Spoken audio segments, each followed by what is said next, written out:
Hoje a gente vai mergulhar uma história fascinante sobre as nossas origens cósmicas, a história dos exilados de Capela.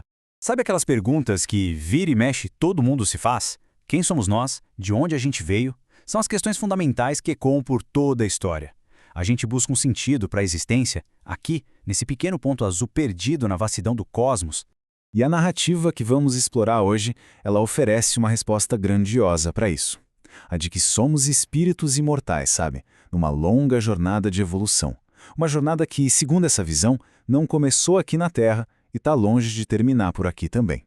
Ok, então vamos mergulhar nisso. Para a gente entender a história desses exilados, primeiro a gente precisa expandir um pouco a nossa visão do universo e do nosso lugar nele. Essa passagem aqui, a casa do Pai tem muitas moradas, ela é a chave de tudo. A ideia é que o universo não é um vazio, um lugar estéril. Pelo contrário, seria uma imensa escola para as almas, com incontáveis mundos servindo como salas de aula cósmicas.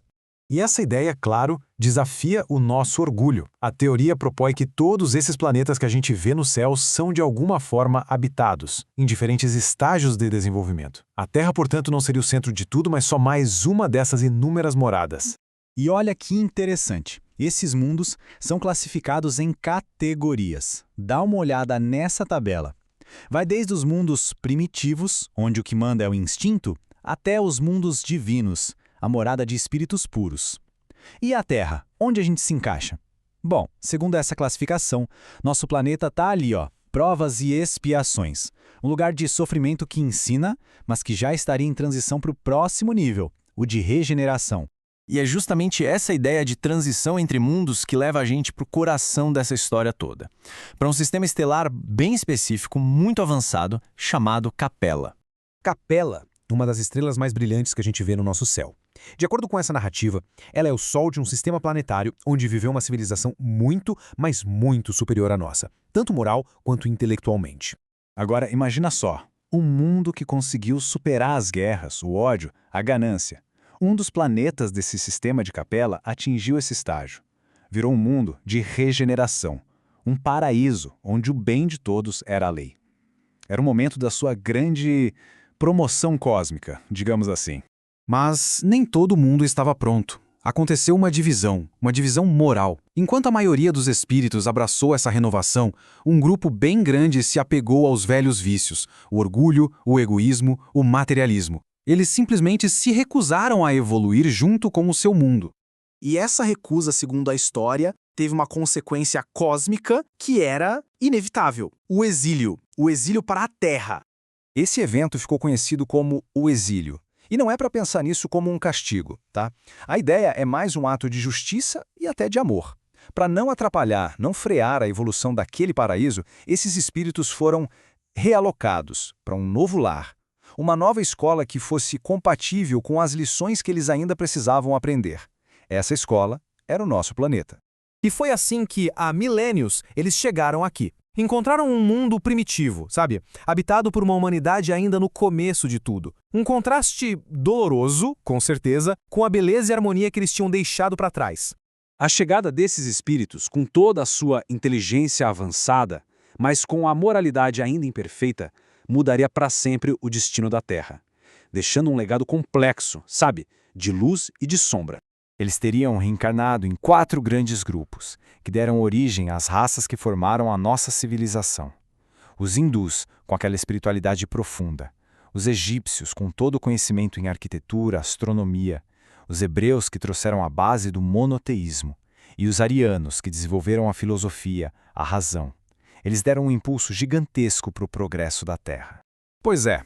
E este ponto aqui ilustra perfeitamente essa dualidade da influência deles. Como diz a citação, eles foram grandes construtores da civilização, mas o orgulho, a rebeldia, os tornou protagonistas de grandes quedas. Trouxeram a luz do conhecimento, mas também a sombra da guerra. Isso tudo nos traz diretamente para os dias de hoje, porque veja só, a história parece que se repete. Assim como aconteceu em Capela há milênios, a Terra agora estaria enfrentando a sua própria grande transição planetária. A gente estaria vivendo bem no fim do ciclo de provas e expiações. O nosso planeta está se elevando, se preparando para se tornar um mundo de regeneração. É um momento de definição, sabe? Onde o bem precisa finalmente prevalecer sobre o mal. E como isso acontece? Bom, a própria energia do planeta estaria mudando. Um processo acelerado por forças cósmicas. E a escolha aparece de novo. Aqueles que insistem no egoísmo, no ódio, poderiam ser, como os antigos capelinos, transferidos para outros mundos. Já aqueles que escolhem o amor, a fraternidade, esses ficariam para construir a nova Terra. Então, o ponto crucial é exatamente este. O destino do planeta não é algo que acontece lá longe, fora da nossa alçada. O progresso coletivo da Terra depende diretamente da decisão e da evolução individual de cada um de nós. E a ferramenta para essa evolução dentro dessa visão tem um nome: reforma íntima. É aquela transformação moral que cada pessoa faz dentro de si mesma para se alinhar com os valores de fraternidade e justiça que vão definir a Terra regenerada. A história dos exilados de Capela é, no fundo, um espelho da nossa própria história. A de um passado cheio de quedas e um futuro cheio de escolhas. Diante dessa transição planetária, a pergunta final não é sobre estrelas distantes, mas sobre cada um de nós, aqui e agora.